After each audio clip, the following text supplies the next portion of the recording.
motion to dismiss, lalo na po ang nag-motion to dismiss si Senator Judge. Para na, mali naman, para sa akin, napakamali naman yun. Kasi, saka naman nakakita ng huwes sa ordinary court, court of law. Okay, so ito na yung mga sinasabi natin na para bang yung mga pananaw natin, tulad ng pananaw nito ni Senator Lacson, itong pananaw ni Senator Soberi. So sa pananaw ng mga marami katulad ko bilang ordinaryong mamamayan, pero nakikinig naman ako sa mga legal luminaries nga, na pabor ako doon sa sinabi ni Senator Lacson. Pabor din ako sa katulad din ng mga sinasabi ni Tito Sen, Senator Tito Soto. Lahat ng mga sinabi ni former Senior Associate Justice ng Supreme Court, si Carpio. Yung iba pa, yung mga pananaw pa ng mga dean and professors of law school na lahat ng mga universities natin, ganun ang pananaw. Okay? Na di appropriate for a senator judge sitting as the impeachment judge na ngayon pa lang hindi pa nga napakita yung sa prosecution kung ano mga basihan nila doon sa articles of impeachment, may plano ng i-dismiss. Ito naman si Senator Mig Soberi, gusto niyang para lang masunod yung konstitusyon na they have to hear first, pero may hear first the issue kung ano paano yung mga sinusupport ng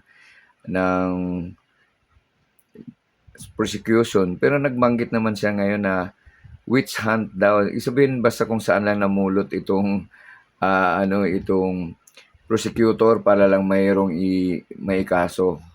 So, madaming nag-react tungkol dyan, So, doon mo makita kung paanong klase ba ang mga binoto natin, di ba? Tindihan ang batas, malinaw. So, kung bakit magkaiba ang pananaw, di ba? So, magulo. So, kayo, ano ang mga kuro-kuro niyo dyan? Witch hunt?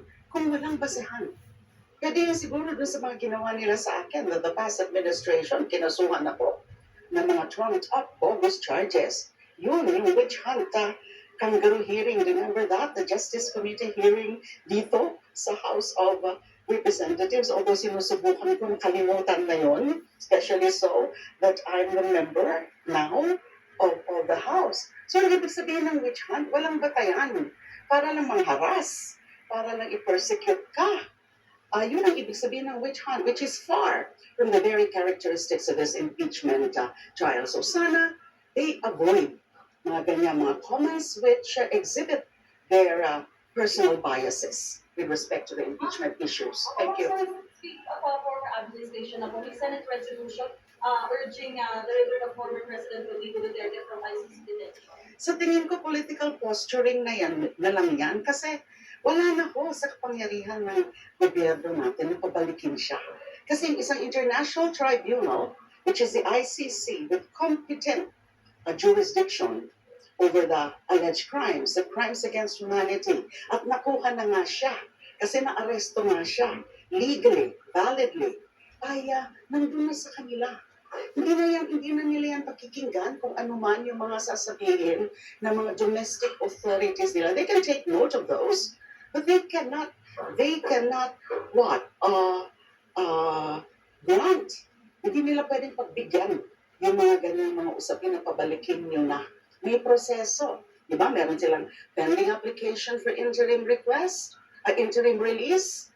Hintayin siguro nila yung action doon ng ICC, the trial chamber of the ICC. But itong mga resolution na to, as I said, is just really for political posturing purposes, but would not really have any concrete result. Ano pwede bang gawin? Pwede bang gawin yung House or the judiciary para patigilin na itong mga senator judges na kapag Hindi naman po ako pwede magsabi kung ano ang dapat talagang i-ano rin natin sa Senado. But I've been expressing always my personal opinion. Alam niyo naman yan kasi nga I cannot really talk on behalf of the prosecution panel. But I'm sure nanonote nila yan, nanonotice nila yan. Sana, yung mga senator judges na yan, they should have some self-control. Maging maingat sila sa mga hinahayag nila. Kasi it reflects prejudices, bias, and their predisposition on how they would dispose of the case. Ano yung purpose ng political posturing on the Senate resolution? Parang pinapalakas lang ang loob ng mga kanilang mga followers, ng kanilang mga supporters, na huwag kayong mag-alala, baka pwede pa nating makauwi at yung dating Pangulo. But it won't fly, in my opinion. It won't fly. May sariling batas, may sariling rules ang ICC na sinusunod. Thank you. Sa bahagi naman ng nangyayari sa impeachment, walang witch hunt na nangyayari. In fact, ang nangyayari ay gusto natin makuha yung Wicked Witch of the South na kung saan yung kanyang pagtatakbo ng confidential funds na ayaw niya ngang sagutin yung mga sagot ay yung mga tanong natin. Ngayon, dinudulo natin sa impeachment trial para doon tayo magkaalaman. So, ang panawagan natin sa Senado, tama na yung delaying tactics na yan. Simulan na natin yung impeachment trial, simulan na natin yung paglilitis para malaman natin kung saan napunta ang pera ng taong bayan. Witch hunt? Sino tinatawag yung witch? Bad yan, ha? Unfortunately, for Senator Mix, na isa sa mga senator judges, parang publicly ay may hatol na siya sa merits ng impeachment complaint, no? Dahil pag sinabi mong witch hunt, ibig sabihin nun, tingin mo, walang batayan. Yung inaate, yung opisyal ng walang batayan. Hindi dapat ganon, no? Kaya nga ang hinihingi sa mga senador ay simulan kagad yung trial. Huwag yung nagbibigay na ng hatol publicly, hindi pa nga nagsisimula yung trial. O ayaw pa nilang simulan yung trial.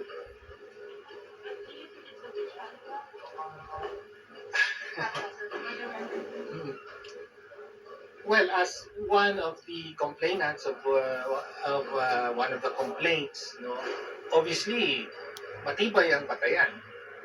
Kaya nga na-impeach na bilang opisyal by an overwhelming majority of the previous House.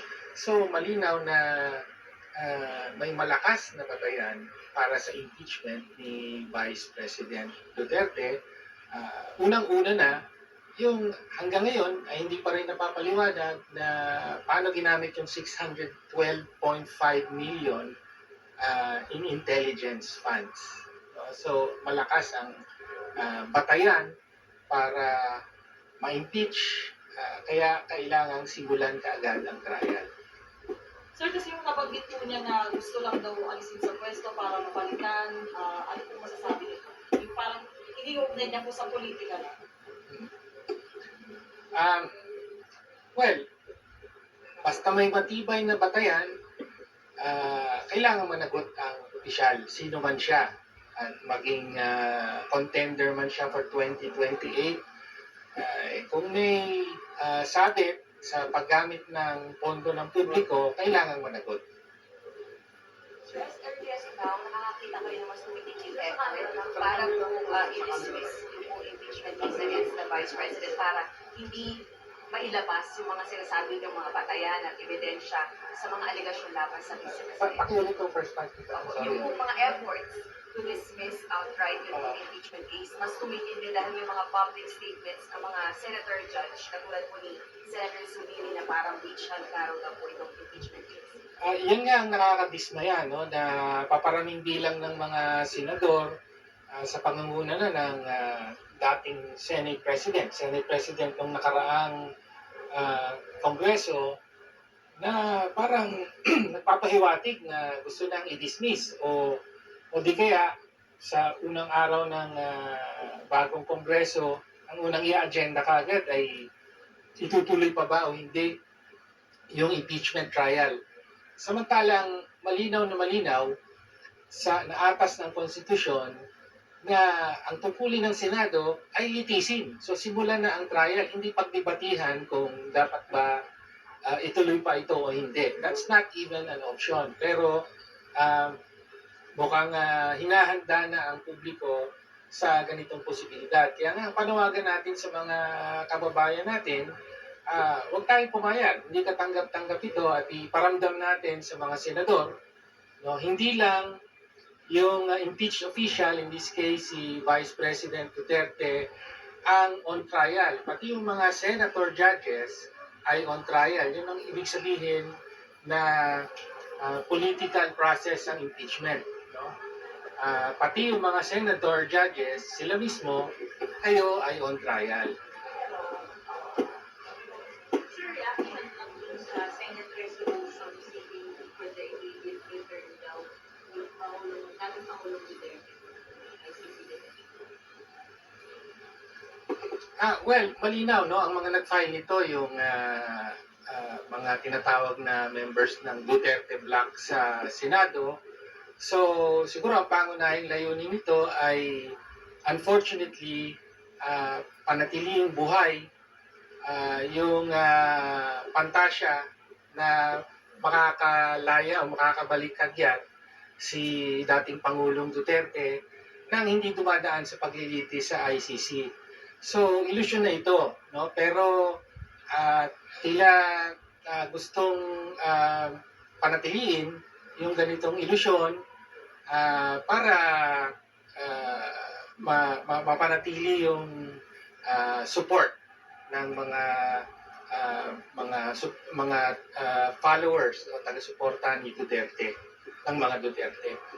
Justice Carpio is urging the senator judges na mag-refrain na po sa pagsasalita lalo na po sa impeachment speech sa any message na para Sorry? sa senator judges. Kasi po, you know, Yung sinabi ni Carp. dapat hindi na sila nagsasalita. Well, tama naman yun. No? Nakita nga natin, like yung pahayag ni Senator Zubiri, which tinetelegraph o sinisignal na talaga niya sa publiko na as far as he's concerned, walang basis yung impeachment complaint. Pinaliwanag na natin kanina, hindi totoo to. So, talagang, sabi ko kanina, yung mga senator judges themselves are on trial. Binabantayan kayo ng publiko mismo. At dito, malinaw na hindi pa nga tinatalakay ang impeachment sa Senado, meron ng husga. No? So nakakasira na sa kredibilidad ng individual senator judge kung magpapahayag ng ganito, may mga prejudgment. So yung Senate resolution, Senate ba yun? Yung purpose na Pangunahing silbi talaga nito siguro ay para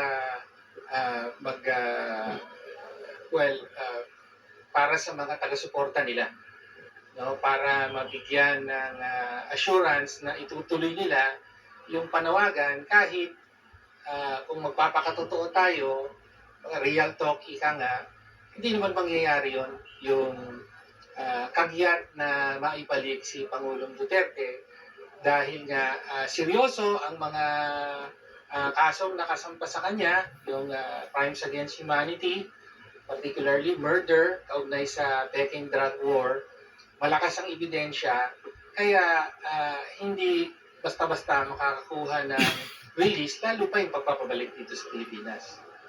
So hindi po niya ma-influential ang kahit anong Senate resolution ang ICC po when it comes sa dating Pangulong Duterte. Okay, yun din naman. Alam din naman ng mga senador yun. Kahit ano pang resolusyon ang i-file mo rito, kahit papasa pa yan, ay wala namang magiging impact talaga yon sa ICC.